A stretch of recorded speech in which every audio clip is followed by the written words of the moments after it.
BioBioChile.tv presenta la entrevista de Tomás Mochati desde CNN Chile.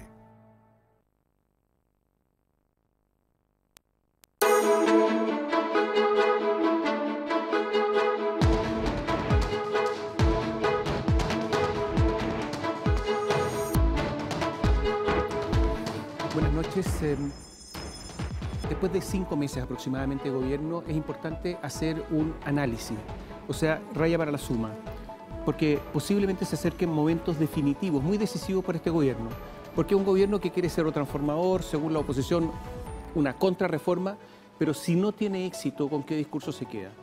De eso hablamos con Roberto Isixson, el responsable de la encuesta Plaza Pública Academy. Hola, ¿qué tal? ¿Cómo estás, Tomás? Muchas gracias por la invitación. Oye, a ver, varias cosas. ¿Por qué primero, la situación actual, veamos qué pasó. ¿Por qué el gobierno se desordenó? ¿Se desordenó solo porque no hay oposición? Se desordenó solo, efectivamente hay dos causas. Y es importante esto porque una de las razones por la cual este gobierno fue elegido era la idea de orden. Había que poner de nuevo en la casa en orden. Y esta sensación de desorden ha tenido un impacto significativo sobre el capital político del presidente Piñera y especialmente de su gabinete. Las razones del desorden, yo creo que la principal es el desorden en su gabinete y lo que provocó, y el daño que provocó el exministro Varela.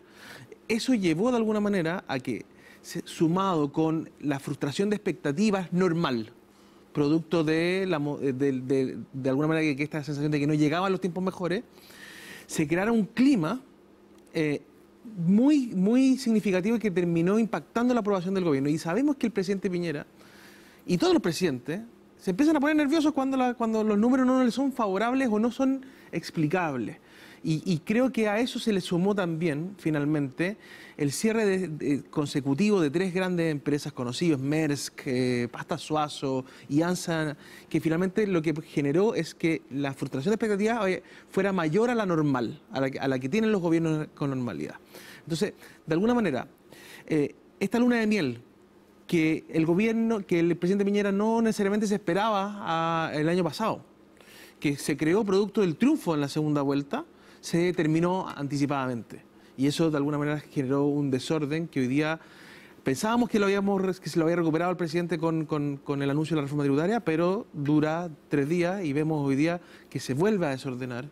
Y hoy día yo creo que, como tú bien dices, se enfrenta a un punto bastante decisivo en cómo va a terminar el año.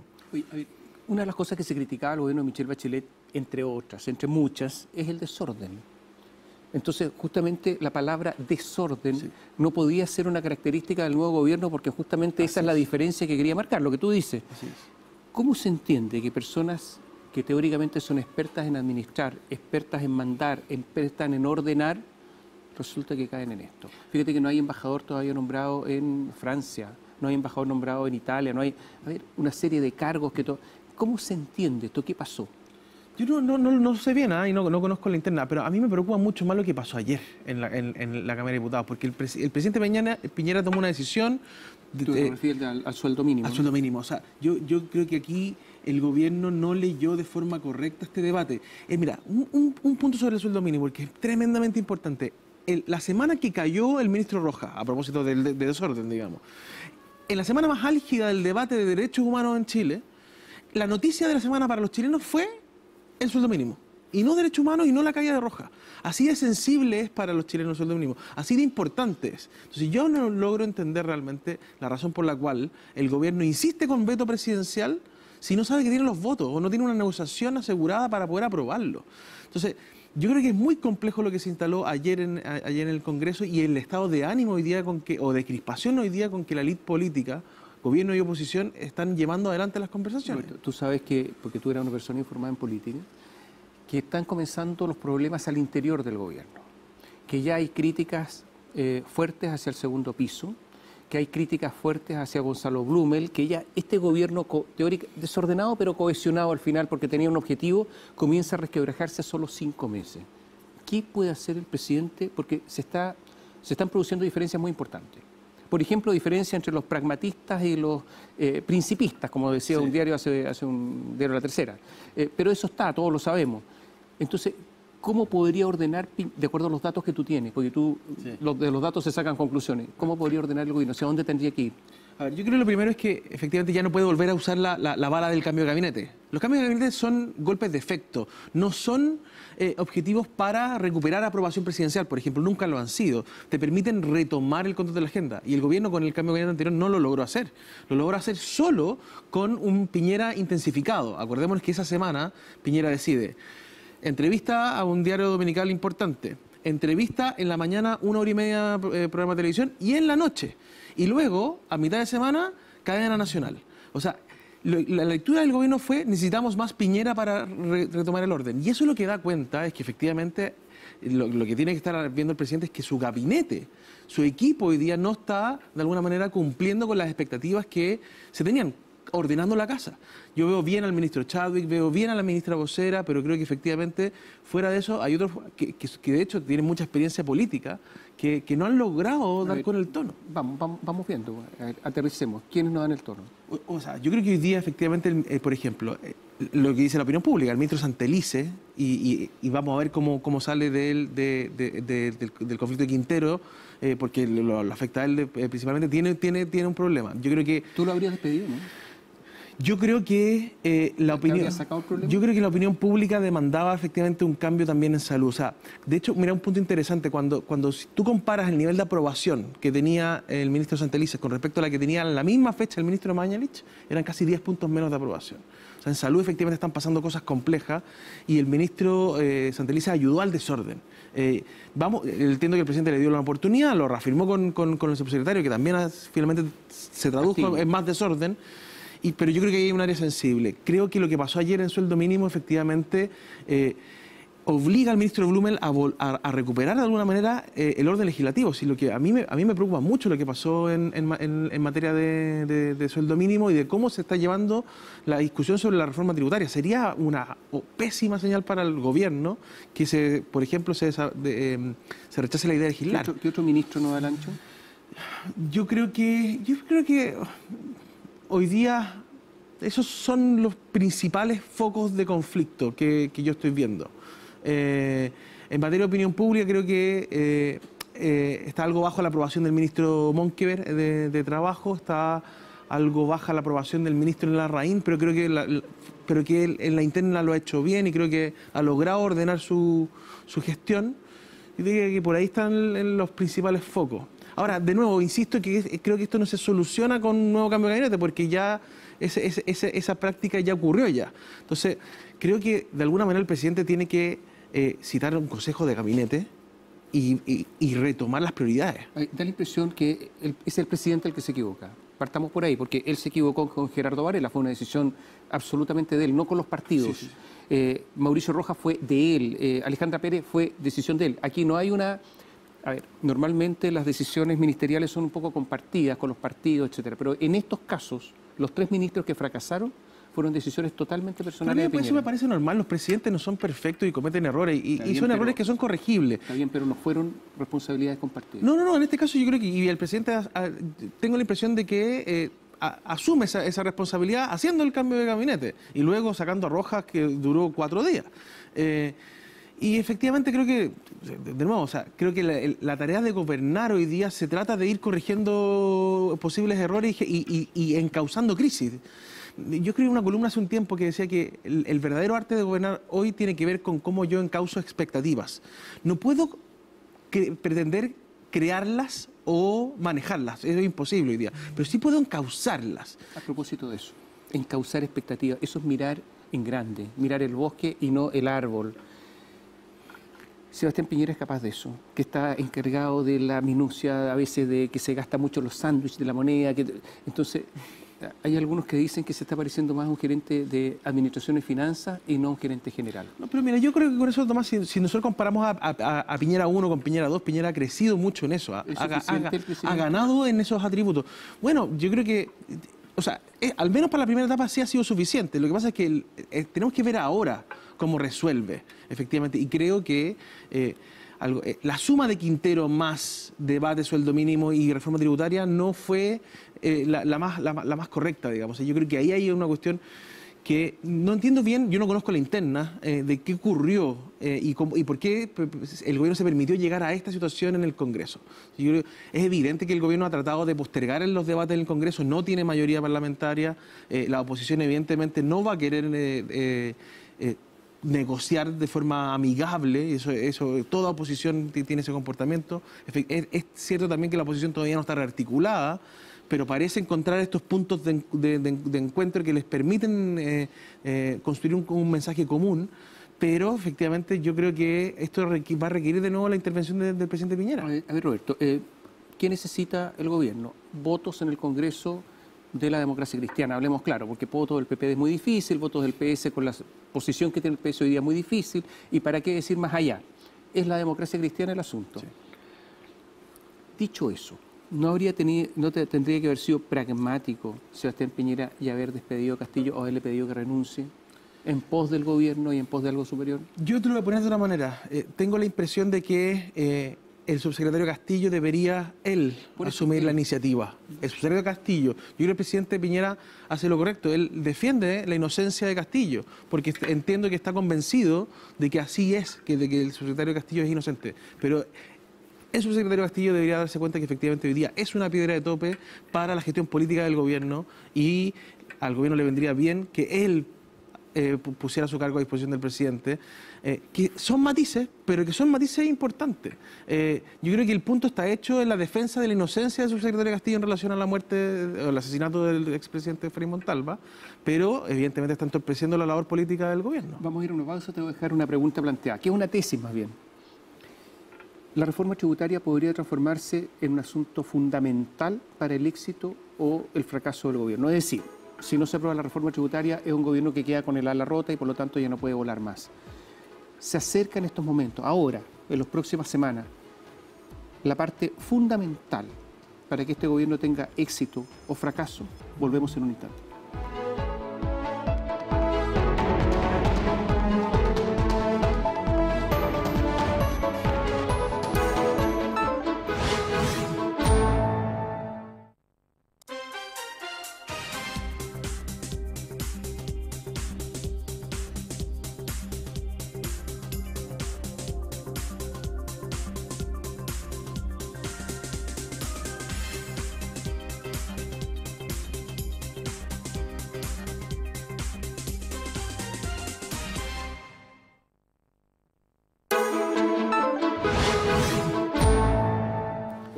Roberto Isixson nos acompaña esta noche. A ver, Roberto, reformas tributarias, ya se empieza a discutir si el gobierno pierde la reforma tributaria. ¿Se acabó en términos de un gobierno que incluso tenga posibilidad de reelegirse? No estoy tan seguro de eso. Mira, un contexto. Hoy día el gobierno tiene un 47% de aprobación, 45% promedio en agosto. Es una buena aprobación. Acordémonos que el presidente Piñera ganó con un 27% del 100%. Esa es su base de apoyo. Y que, de alguna manera, el año 2 y el año 3 van a ser años malos para el gobierno. Si una de las razones es que se enreda el debate de la reforma tributaria, explica la caída en la aprobación presidencial, la pregunta va a ser cómo logra salir. O sea, ¿a qué voy? A que el debate de la reforma tributaria es sin duda importante porque es un mandato presidencial. O sea, la gente votó a Sebastián Piñera para generar crecimiento económico y empleo. Y el gobierno lo que ha dicho es que esta reforma tributaria es la que va a permitir asegurar crecimiento económico y empleo. Y por lo tanto está atando la generación de empleo y de crecimiento a aprobar la reforma tributaria. Si no se aprobara esa reforma tributaria, lo que va a haber es una frustración de expectativas muy significativa porque se instala este concepto de que el gobierno no cumple lo que promete. Y eso genera un impacto. ¿Es determinante? No, yo creo que no hay cosas determinantes para los gobiernos. Yo creo que los gobiernos logran encauzar sus conflictos. De alguna manera, incluso pensemos en la presidenta Bachelet y Cabal. Era un caso distinto, no tiene que ver con la política pública, es algo personal, pero tampoco fue permanente para la presidenta Bachelet. Fue muy duro, muy largo, muy duradero, pero la presidenta Bachelet finalmente igual salió con un 35% de aprobación y no con el 15% con el que estaba producto del caso Cabal. O sea, tú puedes jugar de alguna manera. Se pueden causar las crisis, los conflictos, pero evidentemente es muy importante cómo se haga. O sea, el gobierno tiene 4 meses para aprobar esta reforma, 4 o 5 meses. Digámoslo de otra manera, si la oposición logra convencer a la ciudadanía que esta es una reforma para los ricos, que esta es una reforma para los grandes empresarios, que esta es una reforma que lleva a la desigualdad, etcétera. No, eso efectivamente es un golpe muy duro para el gobierno y especialmente para el presidente, que ha buscado alejarse de ese concepto. Y yo estimo que eso es un peligro inminente. Yo creo que nosotros lo estamos midiendo, de hecho, lo estamos monitoreando. Hoy día el nivel de acuerdo con la reforma tributaria es de un 40%, hay un 25, más o menos, 25-28% de desacuerdo, un 28% no se forma aún una opinión. Y eso es interesante, ¿por qué? Porque cuando comenzó el debate de la reforma tributaria en el 2014, comenzó con un 52% la de la presidenta Bachelet, de aprobación. O sea, tiene 12 puntos menos de aprobación esta reforma tributaria que la de la presidenta Bachelet. ¿Por qué cayó la aprobación de la reforma de la presidenta Bachelet? No porque la fueran a pagar los más ricos, que eso puede ser leído como algo positivo, sino que la gente sintió que le iba a terminar pagando la clase media. Entonces, si efectivamente esta reforma tributaria se instala de nuevo la idea de que favorece a los ricos y que la va a terminar pagando la clase media, va a ser tremendamente complejo para el gobierno del presidente Piñera. Y ese es el flanco de la reforma tributaria. Puede ser una mochila muy grande de sacarse encima. Porque además vuelve el gobierno de los empresarios, vuelve el gobierno, el presidente que está encargado del Ejecutivo y no el presidente estadista con autoridad, liderazgo, preocupado de la clase media y esta red de clase media protegida que el gobierno ha buscado impulsar. Entonces, queda en una posición muy incómoda, efectivamente, si es que se lleva un mal debate. La reforma para la oposición es muy importante, porque es destruir una reforma muy importante de Bachelet, porque es una contrarreforma, según Carlos Montes, claro. Exactamente, porque destruye el legado. O sea, ¿qué se está jugando aquí la oposición también? El legado de Bachelet. No, yo no creo que el legado de la presidenta Bachelet, de hecho, se juegue en la reforma tributaria. Yo ahí no estoy de acuerdo con el senador Morte. O sea, yo más bien creo que la opinión pública se queda con el gobierno de la presidenta Bachelet con dos cosas: educación principalmente y el avance en derechos valóricos, ¿sí? En aborto principalmente y en matrimonio igualitario. Eso es lo que recuerda la opinión pública. Yo creo que los chilenos ven en las reformas tributarias una cuestión más bien pragmática, no tan ideológica. Yo no tiendo a coincidir con el senador Morte. El gobierno ha caído en su aprobación, ¿no es cierto? Sí. ¿Quiénes son o en qué segmentos es donde más ha caído el gobierno? Esto es muy interesante porque ha caído en los segmentos altos y en los segmentos bajos y no así en la clase media. ¿Y por qué es interesante? Porque en general la aprobación, especialmente la de Sebastián Piñera, debería ser muy alta en los segmentos altos, luego cae un poquito en los segmentos medios y muy baja en los segmentos bajos. Pero esa curva hoy día no se está comportando así. La clase media sigue apoyando, que es la que apoyó principalmente en la segunda vuelta a Sebastián Piñera, la que se movilizó por Sebastián Piñera, por esta expectativa de tiempos mejores, traducida principalmente en mejores condiciones económicas, o al menos así se traduce. Lo están sintiendo todavía, o todavía al menos hay expectativas. La clase, los sectores más altos han visto un desorden, eso es lo que se ha instalado, especialmente por el desorden en el gabinete. Varela, Rojas, yo diría que ahí. Los segmentos bajos han visto frustradas sus expectativas, o sea, ellos de alguna manera se ha instalado esta idea de que los tiempos mejores no están llegando. Entonces, por un lado pega el desorden, los sectores más altos, en los sectores más bajos, la frustración de los tiempos mejores que no llegan. Y la clase media todavía tiene expectativas con respecto a este gobierno. Si el gobierno crece, más allá de reforma tributaria, crece al 4%, parejo, ¿es capaz de obtener una nueva elección? Lo que pasa es que, mira, yo creo que es súper interesante el punto. Yo creo que hace mucho tiempo el crecimiento económico dejó de ser el factor que explique la aprobación o desaprobación a los gobiernos o las reelecciones. Mira, te voy a dar un dato. Chile ha multiplicado su PIB no sé cuántas veces, desde $2.000 en los 90 a $23.000 en este año, $24.000 este año. Y la desaprobación a los gobiernos se ha multiplicado por 5. La desaprobación más alta que tuvo el presidente Erwin fue más o menos 30%, 35%. La de la presidenta Bachelet 75%. Entonces, el crecimiento económico no explica aprobación. ¿Por qué? Porque la gente no siente en su bolsillo el crecimiento económico. El crecimiento económico tiene otras variables. Inflación, crecimiento de las remuneraciones, crecimiento del empleo. Es en esas variables económicas donde se juega realmente la cancha. Si el crecimiento económico no se traduce en un aumento de remuneraciones, eso es un problema. El problema que tiene hoy el gobierno es que la inflación está un poquito alta, o creciendo más de lo que se esperaba, y las remuneraciones están creciendo 0%. Nos queda poco tiempo, te voy a hacer algunas preguntas rápidas. Sí. Líder de la derecha, ¿quiénes son los líderes que en estos momentos pueden pintar para ser candidato? Yo creo que hoy día Joaquín Lavín es el candidato de la UDI, o lo que tiene la UDI. Manuel José Sandón, de todas maneras, de Renovación Nacional. Felipe Cast es el candidato de Bópoli. Creo que... Y habría que esperarse que algún ministro logra configurarse. En la oposición. Bueno, ¿en cuál oposición? Es que va a haber una sola oposición seguramente. Yo tengo dudas con respecto a eso. En status quo creo que hoy día de hecho va a pasar algo muy interesante. Yo veo al Frente Amplio pasando segunda vuelta. Beatriz Sánchez, Gabriel Boric. Por eso te digo que va a haber una oposición liderada por el Frente Amplio. Eso es por lo menos esa es mi tesis.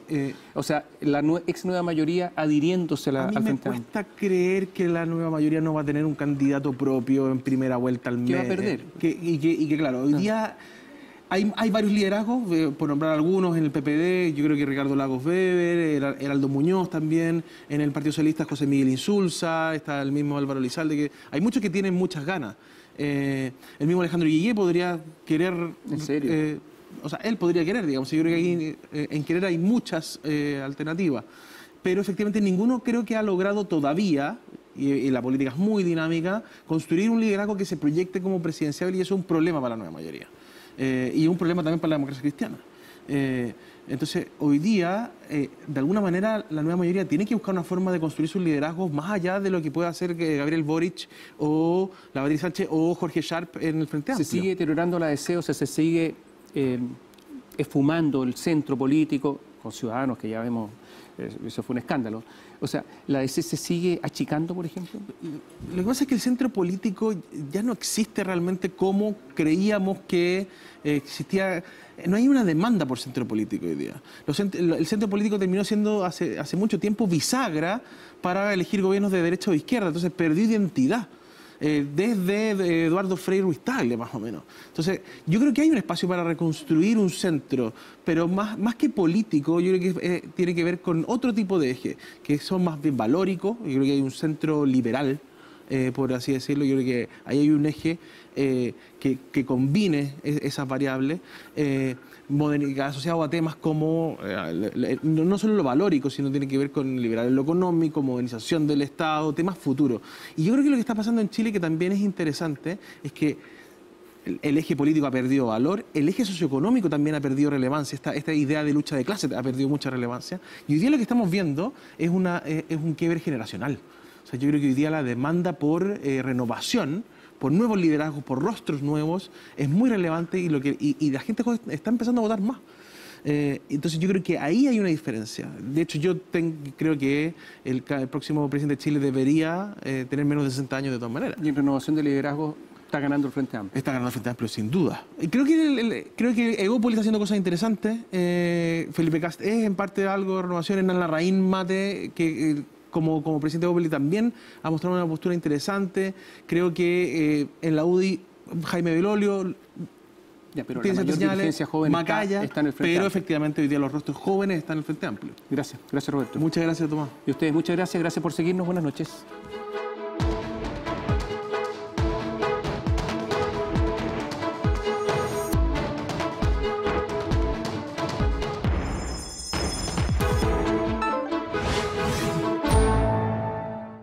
BioBioChile.tv presentó la entrevista de Tomás Mochati desde CNN Chile.